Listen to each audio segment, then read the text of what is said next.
Class 10 unit number 9 chemical equilibrium topic importance of equilibrium constant और application of equilibrium constants। तो Kc value से हमें जो applications है वो कौन कौन सी है, इससे हमें क्या फ़ायदा हो सकता है। तो डायरेक्शन ऑफ रिएक्शन, इससे हम एप्लीकेशन जो रिवर्सिबल रिएक्शन है उसकी डायरेक्शन मालूम कर सकते हैं। एक्सटेंस ऑफ रिएक्शन के इस टाइम रिएक्शन कंप्लीट है या अभी स्टार्ट है, ठीक है, या इक्विलिब्रियम कंडीशन में है। इसके अलावा effect of external condition on the pressure of equilibrium, इस टाइम कौन कौन से कंडीशंस, कौन कौन से फैक्टर्स है जो कंडीशन को इफेक्ट करके, जो एक्सटर्नल फैक्टर्स है, फॉर एग्जांपल प्रेशर हो गया, टेम्परेचर हो गया, कंसंट्रेशन हो गया, रिएक्टेंट और प्रोडक्ट दोनों का, ठीक है, जो इक्विलिब्रियम स्टेट को डिस्टर्ब करते हैं, ठीक है। तो फर्स्ट वन, इससे हम जो एप्लीकेशन इसकी स्टडी करते हैं या इंपॉर्टेंस इसकी स्टडी करते हैं तो वो है डायरेक्शन ऑफ रिएक्शन। लेकिन इससे पहले ये 3 लाइन्स वर्डिंग देख ले। The value of Kc is specific and remain constant at a particular temperature. The value of Kc help to predict, ठीक है। Kc वैल्यू हमारे पास स्पेसिफिक होती है और रिमेन कांस्टेंट होती है एट अ पर्टिकुलर टेम्परेचर, ठीक है। तो फर्स्ट वन इसमें reaction, direction of a reaction or prediction of direction of reaction according to law of mass action, Kc is equal to product by reactants, ठीक है। according to law of mass action अगर Kc expression को आप देख ले तो product by reactants, Kc is equal to ratio of product by reactant, it's mean Kc is direct relation with product and Kc is inverse relation with reactants। Kc का product के साथ direct relation है और reactant के साथ उसका inverse relation है। तो फर्स्ट वन अगर देखें, the direction of a reaction at any time can be predicted by the mean of the above relationship before the reaction attain equilibrium। Before the reaction attain equilibrium, equilibrium को establish होने से पहले आप इस reaction की जो reversible reaction है इसकी डायरेक्शन आप लोग फाइंड कर सकते हैं by Kc is equal to product by reactants ratio के जरिए। आया रिएक्शन हमारे पास कौन से डायरेक्शन में मौजूद है, रिएक्टेंट्स और प्रोडक्ट्स, फॉर एग्जांपल फॉरवर्ड और backward or reverse reaction in order to predict whether a system is at equilibrium or not। अगर आपने फाइंड करना है कि किस तरह ये सिस्टम हमारे पास इक्विलिब्रियम में है या नहीं है, the value of above ratio is compared with the value of Kc। तो जो Kc is equal to product by reactant ratio है, इसको आप लोगों ने किस चीज़ के साथ कंपेयर करना है, Kc वैल्यू को 1 के साथ कंपेयर करना है, इसको कंपेयर करना है Kc के साथ, ठीक है। देयर में बी 3 पॉसिबिलिटी, हमारे पास 3 पॉसिबिलिटीज है। वैसे तो 2 पॉसिबिलिटीज है, इफ Kc वैल्यू इज 1 और इस Kc value is not equal to 1, it's mean अगर 1 है तो क्या होगा, 1 नहीं है तो क्या होगा। लेकिन यहाँ पे हम 3 पॉसिबिलिटीज इसको डिवाइड किया है, बस सिंपल 3 पॉसिबिलिटीज में। For example Kc value is less than 1, क्या होगा, the system is not at equilibrium and the net reaction will occur in the forward direction until equilibrium is established. किस तरह Kc value is less than 1, less than 1 mean Kc is inverse relation with reactants। Kc value कम है तो it's mean reactance ज़्यादा होगा। इसकी example अगर आप लोग देख ले, Kc value is less than 1, it's mean reactance ज़्यादा होगा प्रोडक्ट से। तो यहाँ पर जो साइन देख ले, फॉर एग्जाम्पल आप लोगों को समझाने के लिए यहाँ पे रिएक्टेंट और प्रोडक्ट में मैंने वैल्यू पुट अप कर ली है। फॉर एग्जांपल रिएक्टेंट हमारे पास 2 ग्राम मौजूद है और प्रोडक्ट है 1 ग्राम, इट्स मीन अगर ये वैल्यू हमने Kc एक्सप्रेशन में ऐड कर लिया, Kc is equal to P mean product ratio divide by product divide by reactants R। तो अगर आप इस वैल्यू को देख ले, Kc is equal to 1/2, it's mean इससे जो रिजल्ट आता है 0.5, it's mean Kc value is less than 1। तो ऐसे हमें क्या इन्फॉर्मेशन मिलता है कि अगर Kc इज इक्वल टू 1, अगर Kc is equal to 0.5, it's mean 0.5 या कोई भी value, it's mean less than 1 है तो reaction is in forward direction, it's mean reactant उस टाइम ज़्यादा होगा। तो इक्विलिब्रियम एस्टेब्लिश करने के लिए ये फॉरवर्ड डायरेक्शन में रिएक्शन करेगा। इसके अलावा इफ दूसरी condition Kc is greater than 1, the net reaction will occur in the reverse direction until is equilibrium establish. अगर Kc वैल्यू ज़्यादा है तो वही चीज़, Kc वैल्यू ज़्यादा है तो इट्स मीन Kc वैल्यू का डायरेक्ट रिलेशन है प्रोडक्ट के साथ। तो इसके एग्जांपल को अगर आप देख ले, Kc इज ग्रेटर देन 1, आपको समझाने के लिए रिएक्टेंट और प्रोडक्ट को मैंने वैल्यूज दी है। रिएक्टेंट हमारे पास 1 है, प्रोडक्ट हमारे पास 2 है, क्योंकि Kc is greater than 1 it's mean KC value ज़्यादा है तो प्रोडक्ट ज़्यादा होगा।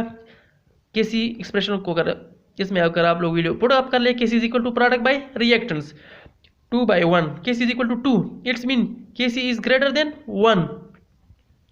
अगर केसी की वैल्यू ग्रेटर है 1 से तो इट्स मीन के रिएक्शन क्या होगा, रिवर्स डायरेक्शन होगा।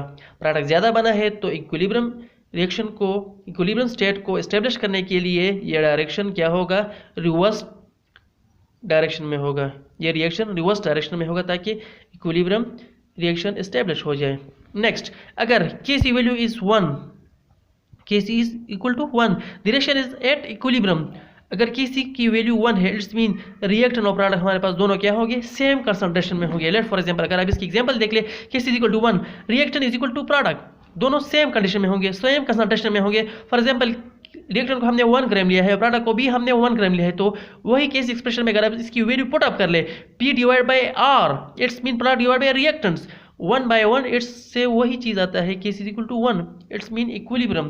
तो यहाँ पे रिएक्टेंट और प्रोडक्ट दोनों सेम कंसंट्रेशन में है तो यहाँ पे इक्विलिब्रियम हमारे पास इस्टेब्लिश होगा। इट्स मीन के रिवर्सिबल डायनेमिक इक्विलिब्रियम स्टेट होगा जो कि जिसमें रिवर्सिबल जो कि रिवर्स रिएक्शन और फॉरवर्ड रिएक्शन जो होता है जिसकी दोनों की रेट सेम होती है तो डायनेमिक इक्विलिब्रियम इस्टेब्लिश हो जाता है यहाँ पे, ठीक है। Next one, expanse of reaction. Reaction की एक्सटेंस क्या है, एग्जिस्टेंस, ये एंडिंग, ठीक है। किस टाइम पे रिएक्शन ऑलरेडी कंप्लीट होगा, किस टाइम पे रिएक्शन जो जिसकी जो अपने टाइमिंग के साथ आप लोगों ने इसको देखना है कि आया रिएक्शन कंप्लीट है ऑलमोस्ट या इक्विलिब्रियम स्टेट में है या अभी कंप्लीट नहीं है। तो अगर इसकी वर्डिंग देखें, the existence of the reaction can be found from the value of KC. KC के जरिए ही आप लोगों ने इसकी एग्जिस्टेंस को फाइंड करना है। 3 पॉसिबिलिटीज है वही, KC is very very very less than 1, KC is very very very less और ग्रेटर देन 1 और KC is neither very large और नॉर वेरी स्मॉल। देखिए 3 पॉसिबिलिटीज है, ये ग्रेटर साइन और स्मॉल साइन 3 टाइम लगाने का मतलब ये है कि very very small and very very large, ठीक है। तो फर्स्ट एक्सप्लेनेशन को अगर देखें, KC is very very very less than 1, it's mean indicate, ये क्या इंडिकेट करता है, indicate the reaction proceed a little the forward direction and a small amount of product is form eight equilibrium, ठीक है। तो क्या है कि अगर केसी वैल्यू बहुत ज़्यादा कम है 1 से तो इट्स का मतलब ये है कि जो रिएक्शन है वो फॉरवर्ड डायरेक्शन में होगा और हमारे पास जो प्रोडक्ट होगा वो बहुत कम बना होगा, ठीक है। Next one, KC is very very very large या लार्जर देन 1 या ग्रेटर देन 1, ठीक है। तो इट्स मीन इंडिकेट, ये क्या इंडिकेट करता है, the reaction is almost completed, reaction almost complete है। अगर आपको यही प्रोडक्ट रिक्वायर्ड है तो इस रिवर्सिबल रिएक्शन में अगर आप केसी वैल्यू फाइंड कर ले तो बहुत ज़्यादा है केसी वैल्यू, तो आप लोग इस रिएक्शन को इसी टाइम स्टॉप करके इससे ये प्रोडक्ट आप क्या कर लेते हैं, एब्स्ट्रैक्ट कर सकते हैं। किस तरह स्टॉप करेंगे, बाय रिमूविंग कंडीशन, जो भी कंडीशन है इसको आप चेंज कर ले, ठीक है। Next one, KC is neither very large nor very small, this show that both reactors and products are in appreciable quantities at equilibrium, ठीक है। इसकी इक्विलिब्रियम केसी एक्सप्रेशन के जरिए आप लोगों ने फाइंड करना है कि आया केसी वैल्यू ना तो बहुत ज़्यादा है ना बहुत कम है, इट्स मीन कि ऑलमोस्ट 1 के साथ करीब करीब है, या तो 1 से थोड़ा बहुत कम होगा या 1 से थोड़ा बहुत ज़्यादा होगा। तो it's mean that time most both react in product concentration already equal, almost equal, ठीक है।